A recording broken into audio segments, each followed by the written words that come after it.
Welcome back to another edition of Baseball for Maniacs. Today's player preview for the 2026 season is our beloved Trea Turner. And if some of you guys know me throughout the past years from Phillies Fans 3 on TikTok, me and Trea Turner have an absolute love-hate relationship. Of course, it's one-sided. He has no idea who I am. It's just when he signed here as the shortstop, $300 million, there was a certain set of expectations. And I'm going to go through his kind of seasons, his trends, kind of the production he's given the Phillies. And for the most part, he kind of has lived up to the contract in the regular season. It's the postseason and his complete blunders back-to-back years to where I think the target is now on Trea Turner more than ever to succeed when it matters, because that's what we paid him for, right? We went to the World Series without him, and when we signed him, he was going to be the missing piece, the final link to us going down Broad Street. And in 2023, he really had a phenomenal postseason. He had an OPS in the thousands, but he was a big part of why we lost to the Diamondbacks after Game 2. He struggled mightily. The whole offense did as well, but it just kind of goes to that theme of how hot and cold not only Trea Turner can be, but this entire team when it matters most. So when I look through all the stats, I think Trea Turner is still a damn good player, and he had his best season last year with the Philadelphia Phillies, finished top 5 in MVP voting. But in the playoffs, he struggled again. Now, you can say the hamstring injury had something to do with it.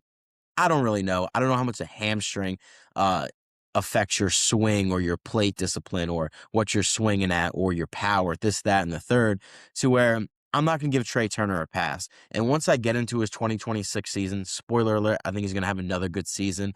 Um, it's going to be all predicated on what he does in the postseason, because our pitching has been there the last 2 years, our starting pitching. 2024, the bullpen was a freaking mess, but the story of the Philadelphia Phillies struggling in the postseason has been their offense and their top 3 hitters, Schwarber, Harper, Turner. Those guys need to be superstars for you in order for this team to win the World Series. So even if Trea Turner has a really good year and he struggles in the postseason, we're going to be doing the same dance next year at this time.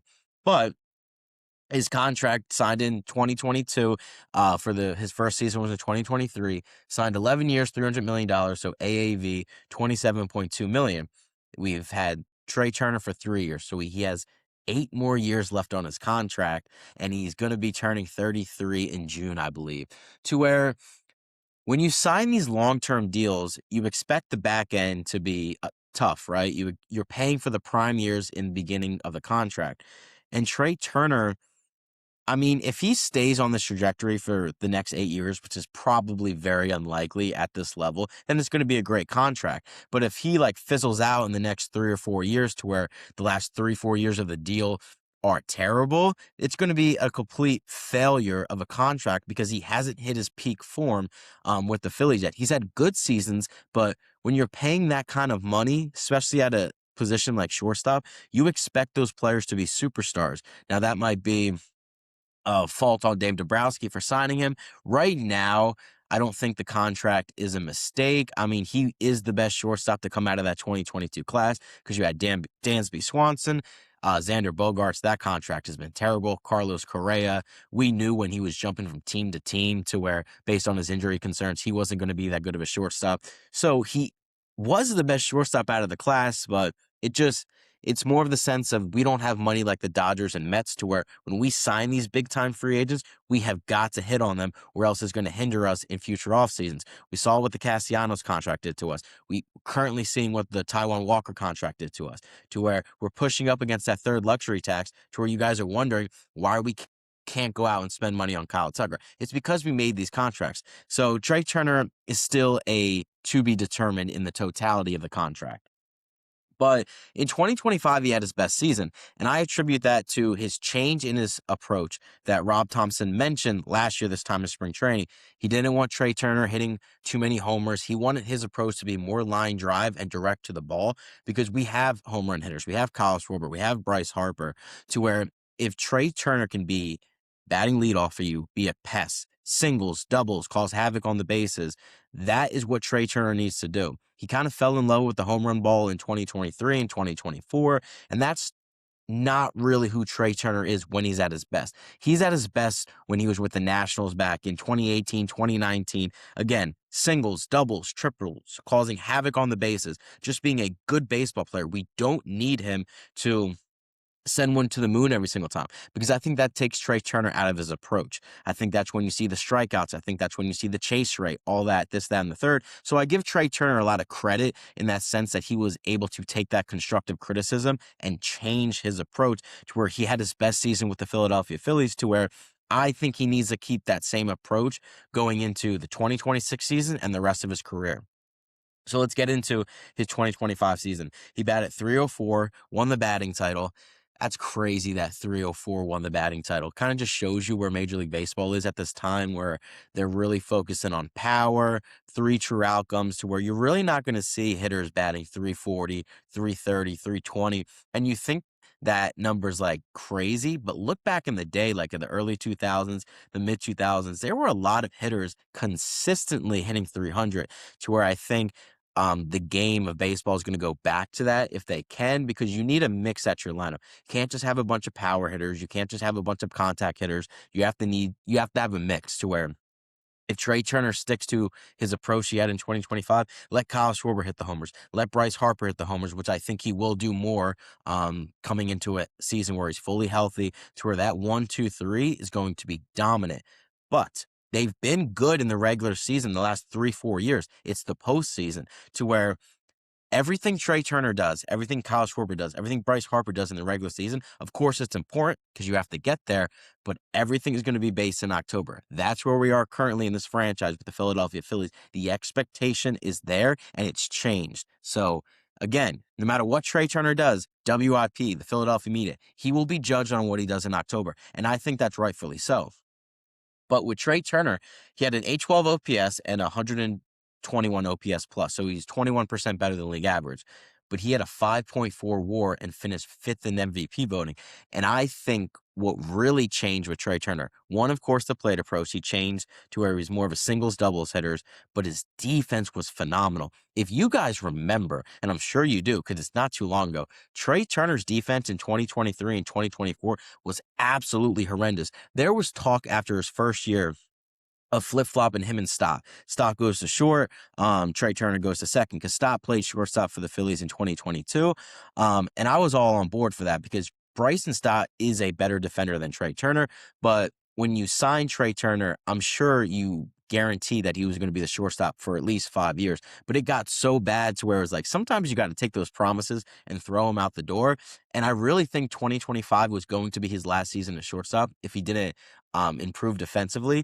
And he improved dramatically. He was one of the best defensive shortstops in baseball, to where it doesn't make sense to move him off shortstop this year, because if he provides that kind of level of defense that he did last year, and Stott can stay at second and be the Gold Glove defender at second, you have one of the best middle infields in Major League Baseball. So I give Trea Turner a lot of credit for what he did on the defensive side of the ball. The thing about Trea Turner is he's always going to work hard. You never have to question that. He answers the question to the media. He takes everything on the chin, and he is a grinder. And we love that in Philadelphia. But just because you work hard does not mean you're going to get the praise if you don't succeed in the postseason. This is all going back to the postseason, and that's really the trend of the Philadelphia Phillies. We're going to be judged on what happens in October because the expectation has changed.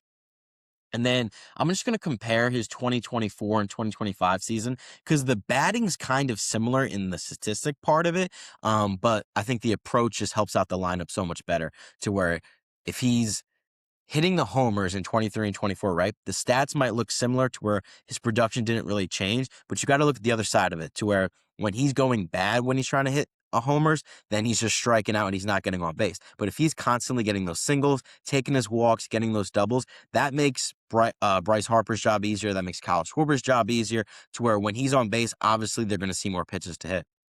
So the OPS jumped up only 5 points from 24 to 25. But like I said, the power dipped, but the average went up. So that makes sense. And then his OPS plus stayed at the same, 121.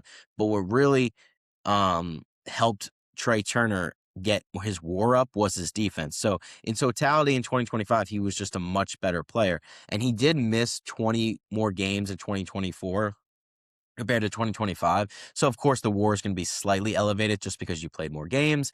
Because he had the hamstring injury in 2024. I believe it was like end of May, early June. And if you guys remember, Trea Turner was one of the best players in Major League Baseball up until he strained his hamstring to where he missed 6 weeks. To where if he stayed fully healthy for the 2024 season, I firmly believe he would have been in the MVP top three discussion. But injuries happen. And then in 2025, I think it was September 8th or 9th or whatever, and he strained his hamstring again. Now, of course, it only took him out 3 weeks, but the thing about Trea Turner is his value is his speed, whether that's at shortstop, getting the balls that other shortstops can't, being on the bases, causing havoc, turning singles into doubles, doubles into triples, this, that, and the third. But the hamstring injury has been a repeat theme the last 2 years. And again, he's turning 33 in June, to where you can't expect his hamstring to get better. It's only going to get worse, in my opinion. Now, hopefully he stays healthy and he could play all 162 or even 150, 160. But that's what we kind of have to look at when we grade this contract in totality down the road of what he does the next 8 years. Because we have 8 more seasons of Trea Turner, to where I have no idea. I have no idea how it's going to age. History tells us that Father Time is undefeated, so I am a little bit worried. But in 2026, if he can stay healthy, I think he's going to have a very similar season to 2025. And let's get into my predictions for him stats-wise. I think he's going to bat 290, 16 homers, a 795 OPS. I think the defense will drop a little bit just because it was so stellar last year. But if it takes a dip just slightly, I think it's still a very good defensive shortstop, to where Trea Turner's going to have another 5-win season. It's going to be very good. He's going to be one of the best shortstops in baseball, and he has been that for the last 7, 8 years. That's why he got the contract in the first place. But again, he's going to be judged on what he does in the postseason, because in 2023, like I said, had a great postseason, faltered off a little bit against the Diamondbacks. So did everyone, but he still had an OPS in the thousands. 24, he had a 494 OPS. God awful. 2025, 551 OPS, to where no matter what Trea Turner does in the regular season, he could have a 1,000 OPS. He can win the MVP. But if he has the same level of production in the 2026 postseason that he's had the last 2 years, it will mean nothing to the Philadelphia media, and it shouldn't, because the standard is to win a World Series. How do you win a World Series? Your top stars need to be stars. Trea Turner, Kyle Schwarber, Bryce Harper. That's the theme, right? Now, I do want to bring up an interesting point on Trea Turner, to where I feel like his skill set and his main skill set of speed can be kind of diminished with the Philadelphia Phillies. Because if he's batting leadoff, right, and he pokes a single to start the game, but Kyle Schwarber or Bryce Harper's hitting behind him, you're not going to steal with Trea Turner most of the time, because you don't want to take the possibility of either getting thrown out, to where Harper or Schwarber can knock one out of the ballpark and then it's 2 runs anyway. To where this lineup construction, I heard from Jack Fritz over at WIP. It's kind of insane, but it's kind of not. I kind of agree with it.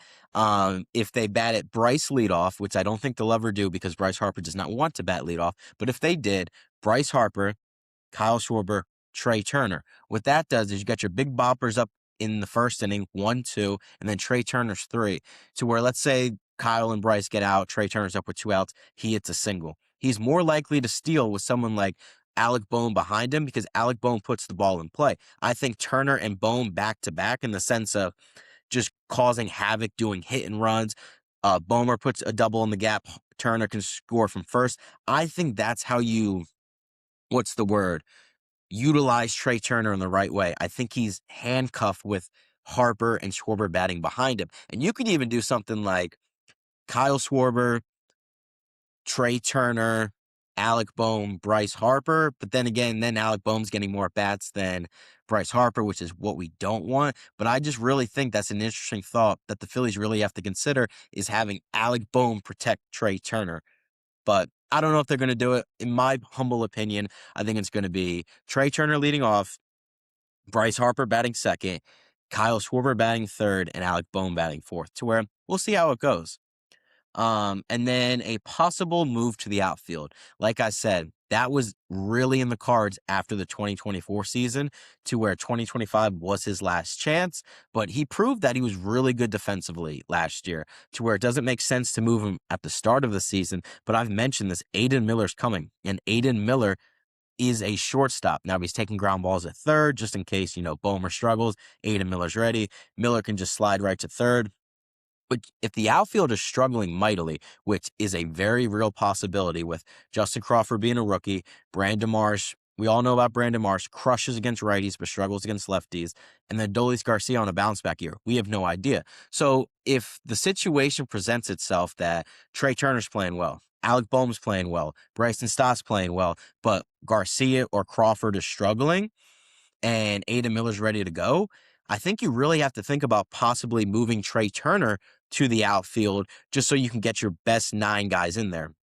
And there was rumors that Aiden Miller was going to maybe get some time in left field in spring training, maybe get some time in center, just kind of try it out, because spring training, you work on everything. But they're not going to do that. And you can't put that on a young player mid-season. You can't be like, okay, you're ready to go learn a new position. Trea Turner's more fit to move to the outfield, because if you guys remember, in Washington in 2015, he was their center fielder, to where I think it would be much more beneficial to try to put him in the outfield and then let Aiden Miller just play his natural position that he's been playing the last few years at shortstop. Now that's just under the notion that everyone in the infield is playing well, and that's really, can't really bank on that, right? You can't really bank on Alec Boehm playing above his pay grade. Stotty's a really good defender, but his bat has been questionable, to where I just think the Phillies need to go into the season willing to try anything, because of course it hasn't worked, to where a Trea Turner move to the outfield I don't think should be out of the question. But overall, I think Trea Turner is going to have a really good season. The main thing I'm looking for is health. Is that hamstring going to hold up for the entire year? Because in the playoffs, you want Trea Turner to be stealing bases, causing havoc, and he hasn't been able to do that the last 2 years because he's coming off a hamstring injury, to where, you can't prevent injuries, but hopefully that's the case, to where I'm very excited for Trea Turner. He's still one of the best shortstops in Major League Baseball. He's going to be very important to this team's success in 2026, not only in the regular season, but obviously in the postseason. So let me know what you guys think about Trea Turner. Do you think he's going to have a better year than last year? Do you think he's going to regress? What do you think about the contract? What do you think about Trea Turner's time in Philadelphia? Because with me, it's up and down. Like, I don't really know how to feel about Trea Turner, because the highs are so high and the lows are so low, to where he'll have a great regular season and he'll be swinging at crap in the dirt in the playoffs, not coming through in the clutch situations, to where you expect your $300 million shortstop to do that. And let's hope he does that. But that'll do it for this episode of Baseball for Maniacs. You guys have a good one, and go Phils.